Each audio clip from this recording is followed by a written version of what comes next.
The rain poured endlessly that night, washing away the footprints on the muddy ground outside the small police station of Crestfield. Inside, a group of officers sat around the table, their laughter loud enough to drown out the thunder. The sound of the door creaking open silenced them for only a second. A girl, no older than 25, stood drenched, her eyes wide with fear and determination. "Please," she whispered, "you have to help me. My sister has been taken." The sergeant, a large man with a badge that had seen better days, glanced at her from behind his desk. "Taken? By who?" he asked lazily, not even lifting his head from his paperwork. I don't know," she stammered. "But I saw the van. I followed it until—" The room erupted in laughter. "You followed it?" one of the younger officers mocked. "What are you, some kind of detective?" Her heart sank. "Please, I'm serious. She's only 17. They took her from the park near Ridgeway Road." But the sergeant sighed and leaned back in his chair. "Miss, calm down. Girls run away all the time.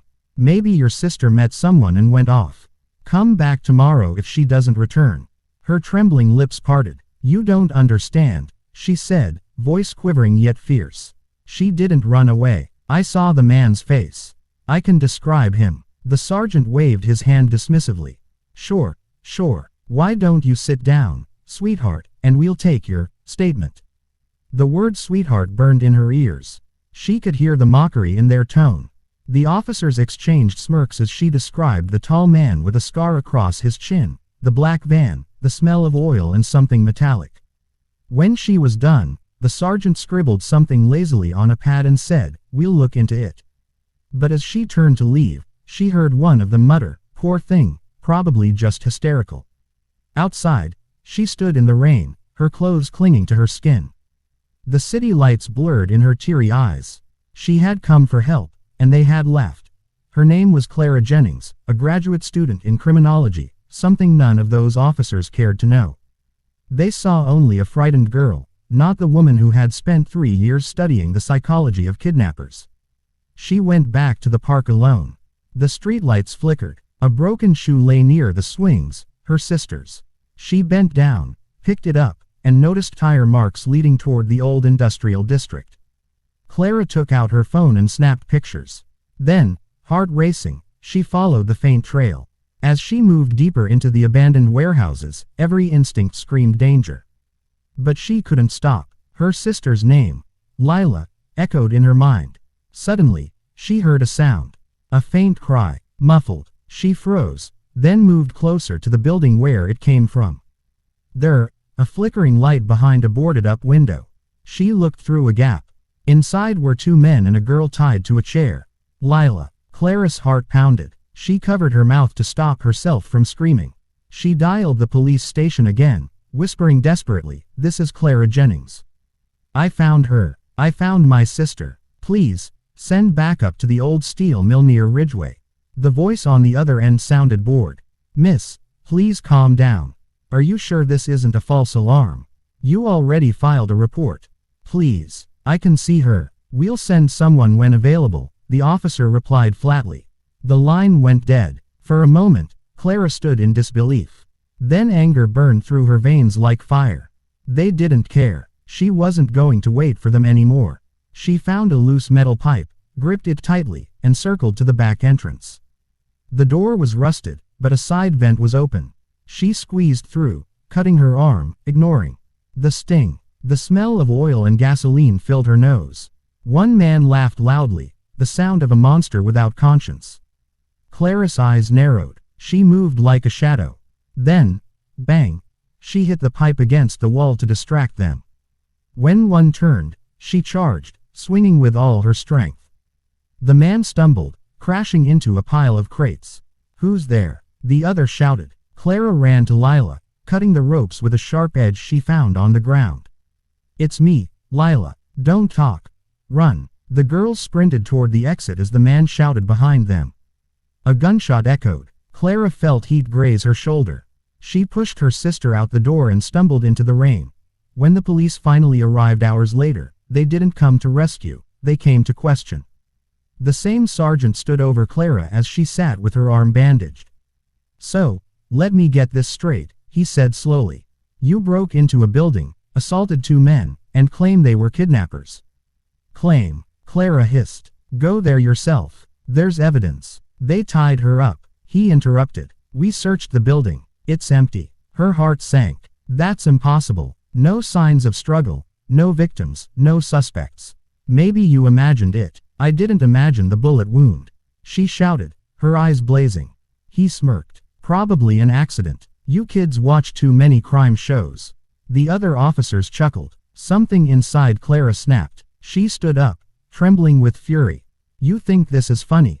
You mocked me when I begged for help. You ignored a kidnapping, and now you're covering your mistake.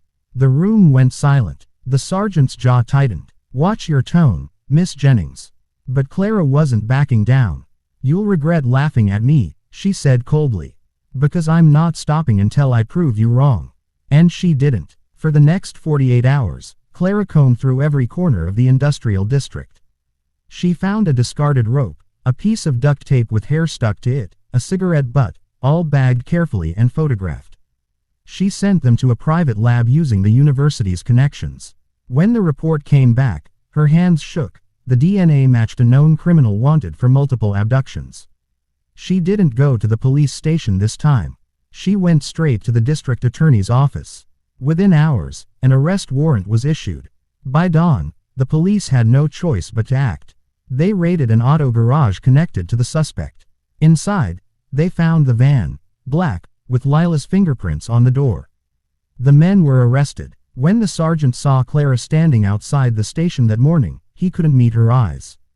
Miss Jennings, he began stiffly, the department would like to apologize for. For what? She interrupted. For laughing while my sister was being tortured. For calling me hysterical. Weeks passed, but Clara couldn't forget the sound of their laughter. She testified in court, presenting every piece of evidence she'd gathered. The defense tried to discredit her, but the facts spoke louder than words. When the verdict was announced, guilty on all counts, the courtroom fell silent. Lila burst into tears. Clara finally exhaled, feeling the weight lift off her chest. Reporters swarmed her outside the courthouse. Miss Jennings, one called out, how did you manage to do what the police couldn't? Clara looked into the cameras, her voice calm but cutting. Because I believed my sister's life mattered, even when they didn't. The headline the next day read, Ordinary girl outsmarts police, saves sister, solves case. But the story didn't end there. A month later, Clara was invited to speak at the police academy. Some officers protested. They didn't want to hear from the girl who embarrassed the department, but she stood at the podium anyway, facing the very people who had doubted her. When I walked into a police station that night, she began, her voice steady, I believed justice was blind. But I learned it's often deaf to the voices of ordinary people. She paused. The room was silent. You mocked me. You called me emotional, dramatic, hysterical. But those emotions, they're what made me fight. They're what made me find my sister when you wouldn't. Some of the officers shifted uncomfortably. Others bowed their heads. Clara continued, being underestimated is not weakness. It's power, if you know how to use it. Every woman you dismiss might be the one who uncovers your failures. The sergeant was in the front row. He looked older, tired. When the applause finally rose, he stood up slowly and clapped too. Afterward, he approached her. You were right, he said quietly. We should have listened. Clara gave a faint smile. Next time, she replied, listen before it's too late. As she walked out of the academy that day, sunlight breaking through the clouds, she realized something. She hadn't just saved her sister. She had changed the way a whole department looked at ordinary girls.